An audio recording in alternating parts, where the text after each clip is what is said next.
மாண்புமிகு தமிழ்நாட்டின் முதலமைச்சர் அண்ணன் ஜோசப் விஜய் அவர்கள் வெளிப்படையாக காமிச்சிட்டாரு. வேட்புமனு ஒன்று தாக்கல் பண்ணாங்க தேர்தலில். அப்பா தெரியுமா உங்களுக்கு? எந்த அப்பா? டப்பாவா போனார்ல ஒரு அப்பா. அந்த அப்பாவும் வேட்புமனு தாக்கல் பண்ணார். நம்ம தலைவர் அண்ணன் விஜய் அவர்களும் வேட்புமனு தாக்கல் பண்றாங்க.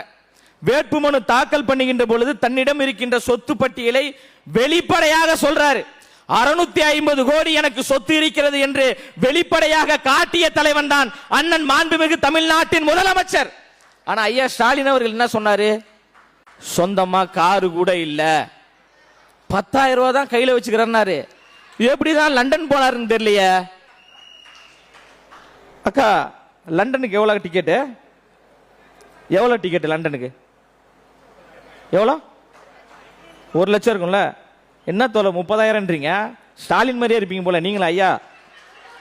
1 லட்சம் ரூபா அண்ணா. எப்ப ஃபெலிக்ஸ் என்ன சொல்லுண்ணா, லண்டன் போகலண்ணா 1 லட்சம் போயிட்டு வர்றதுக்கே 1 லட்சம் ரூபா ஆகும். ஐயா கையிருப்பு வெறும் 10,000 ரூபா தான் இருக்குன்னாரு. எப்படி லண்டன் போனாரு? அவர் மட்டும் போல, அவங்க துணைவியாரையும் சேர்த்து கூட்டிட்டு போயிருக்காரு. அப்ப 2 லட்சம் ஆகும்ல. வெறும் 10,000 ஸ்டே பண்ணணும், 3 வேளை சாப்பிடணும், எவ்வளவு செலவாகும். ஆனா 10,000 ரூபாய் வைத்து ஐயா அவர்கள் லண்டனுக்கு போயிட்டு வராருன்னா, ஐயா ஸ்டாலின் அவர்களிடம் சென்று ஐயா லண்டன் செல்வது எப்படி, தயவு செய்து சொல்லிக் கொடுங்கள் என்று கேட்கணும். 60 வருட நம்பிக்கை. Anand banians and briefs.